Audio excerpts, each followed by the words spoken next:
Let's take a closer look at the Analyzing Relationships activity. In this activity, each pair of students will receive a set of shape cutouts. The shape cutouts are intentionally designed to have students explore the different relationships between different shapes and how all the shapes can look a little bit different. You'll challenge students to sort the shapes however they'd like. If some of them choose to sort it by color, challenge them to look past the color and look at the attributes of the shapes to try to sort them again. The primary goal here is for students to recognize how certain shapes have similar attributes. For example, students may explore and explain that this square has perfect corners. So we would introduce that a square has right angles. So they may use formal geometric vocabulary and say right angles, or they may use informal vocabulary and call them perfect corners. Now, some of the relationships that we want students to see, first of all, is among triangles. So some students, when they sort them, they may pull out all of the triangles. And so then we can have a conversation about what are the defining attributes of a triangle? What makes a triangle a triangle? So we would arrive at the conclusion that having 3 sides and 3 vertices is what makes a triangle a triangle. Then we can have a conversation about, well, do all triangles look the same? And have them explain why or why not. We can also ask them, is it still a triangle if I turn it a different way?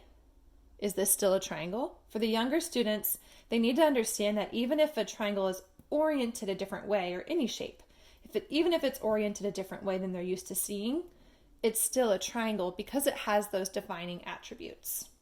Older students can even explore how the different triangles can be categorized based on their angles. For example, this triangle has a perfect corner or a right angle on it. These triangles have all acute angles, so these are called acute triangles. These 2 triangles, all 3 sides are the same length, and they can prove that using their ruler. So these would be called equilateral triangles. This triangle has 2 sides that are the same length, but one side that's a different length. So we would call this an isosceles triangle. This triangle has an obtuse angle. Finally, students can look at the remaining shapes and determine what they have in common. Students may notice that each of the remaining shapes has 4 sides and 4 vertices. We can ask students to look for shapes that have 2 sets of parallel lines. Now, if students need a refresher on what parallel is, they can even look at the ruler, or they can trace lines on either side of the ruler to explore what it means for lines to be parallel, or for sides to be parallel.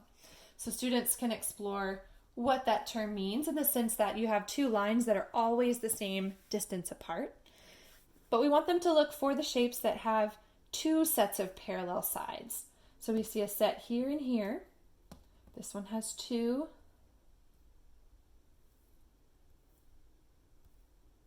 All of these shapes have 2 sets of parallel sides, and these shapes do not. So that gives us 2 new ways to classify all of these quadrilaterals.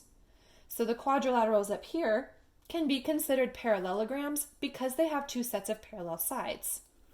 The 2 shapes down here only have 1 set of parallel sides. So these quadrilaterals can be called trapezoids. Now we can ask students, among the trapezoids, what do you notice about the 2 different ones? Well, one has no right angles, but 2 sides appear to be about the same length. This one does have some right angles, but I don't see any sides that are the same length. So students can explore that using their ruler, or they can hold the shapes over each other in order to compare the angles.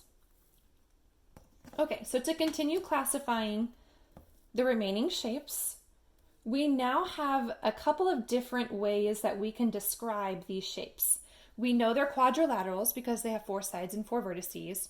We know they are parallelograms because there are 2 sets of parallel sides. So now we can continue classifying based on whether or not we see right angles. So I would ask students to sort out the shapes where they see right angles.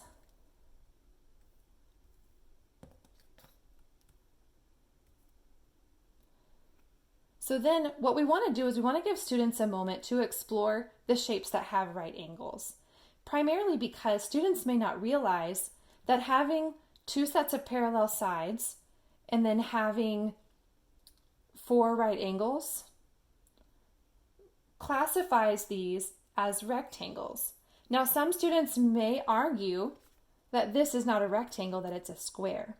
But actually, because a square fits the criteria for a rectangle, a square can also be called a rectangle. It just has a special name because all of the sides are the same length. So a square is essentially a rectangle with all equal sides. Now, if they compare them to the other shapes that are left, we can ask students what the differences are here. Now, if students use their ruler, they'll notice that this particular shape has all equal sides, so they can compare that to the square in the idea that all the sides are the same length on this shape and the square. So we can talk about the relationship that they have there. This shape, it doesn't have four right angles, so we can't call it a rectangle. It's still just a parallelogram, but it's a special kind of parallelogram that has four equal sides. The special name for this shape is a rhombus. Some students may be tempted to call it a diamond, but the mathematically accurate term is rhombus.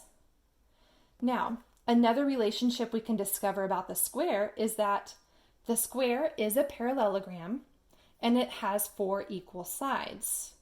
That means our square can also be called a rhombus.